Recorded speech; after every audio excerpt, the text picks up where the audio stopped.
Hi, welcome to this YouTube channel. How are you all doing? And I was getting a lot of messages, a lot of DMs on my Instagram recently कि GTs में score stuck है and it's not getting increased. कैसे करना है? Exam is approaching और score वहीं का वहीं है. So I came up with this video today. अगर GT score वहीं पे stuck है, first of all you need to know this कि अगर ये एक इस तरीके से इसका ग्राफ बनना होता तो सबका ही score 200 out of 200 questions correct हो गए होते, right? It's not like that. ऐसा नहीं है कि इस जीटी में 100 करेक्ट है, अगले में 110, 120, 130. ये स्केल अप होता रहेगा क्योंकि आप साथ साथ रिवाइज कर रहे हो.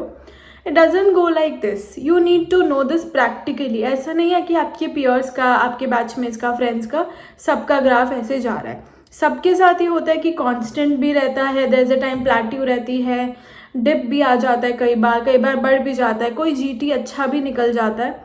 एंड कई बार I would say it's not your fault. Sometimes the GT is also very tricky and it's not based on previous year topics. जो जैसा जीटी आना भी नहीं है एग्जाम में, कई बार कुछ ऐसे जीटीज भी होते हैं. So you can keep your error like that also. हर बार तुम्हारी गलती नहीं होती है दैट वेज. और अब तुम्हें क्या करना है, अपनी गलती वाले पॉइंट्स को कैसे इम्प्रोवाइज करना है, ग्राफ को कैसे बढ़ाना है, नंबर ऑफ करेक्ट्स कैसे इंक्रीज करने हैं, that I will be telling you now.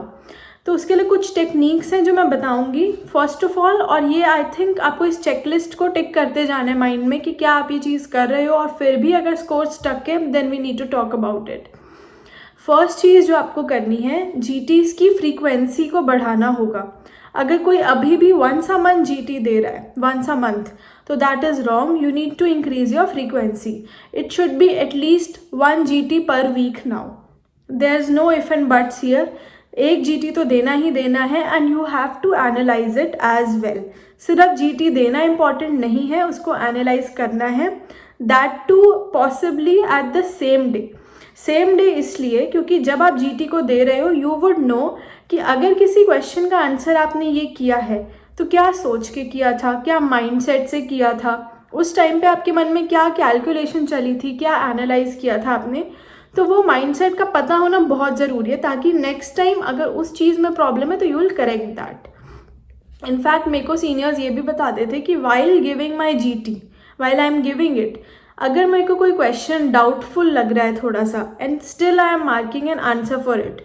For example 32 question है, उसका मुझे थोड़ा डाउटफुल लग रहा है कि ये होगा या ये नहीं होगा, तो मैं उस पेपर पे लिख लूँगी कि 32 में मैंने क्या सोचा, थॉट प्रोसेस मेरा क्या था कि मैंने ए ऑप्शन मार्क किया और बी क्यों नहीं, क्या मेरा रीज़न है for marking this. I would write it on a paper so that मैं जब उसको रिवाइज कर रही हूँ तो आई वुड सी कि मैंने ये सोचा था इसके बारे में, पर असल में एक्सप्लेनेशन इज दिस. ठीक है. फॉर एग्जाम्पल कोई क्लासिफिकेशन है, उसमें मेरे को सोचने में प्रॉब्लम हुई कि वो 2B है या 2 या वो 3 था उसकी कैटेगरी. तो अगर मैं उस टाइम पे ये सोचूं कि मैंने कैसे एनालाइज किया कि 2 में वो हो रहा होगा, 2B में वो होगा, 2C में वो होगा, तो I have to write it down and फिर मैं उसको कंपेयर करूँगी later on. This thing works. अगर आप एनालाइज अपने आप को करोगे तभी बात बनेगी. ठीक है. तो first is increase your GT frequency. Second, analyse it and possibly analyse it on the same day. क्या करेक्ट टेक्निक है रिवाइज करने की, that I have already told you a lot many times in my previous videos as well.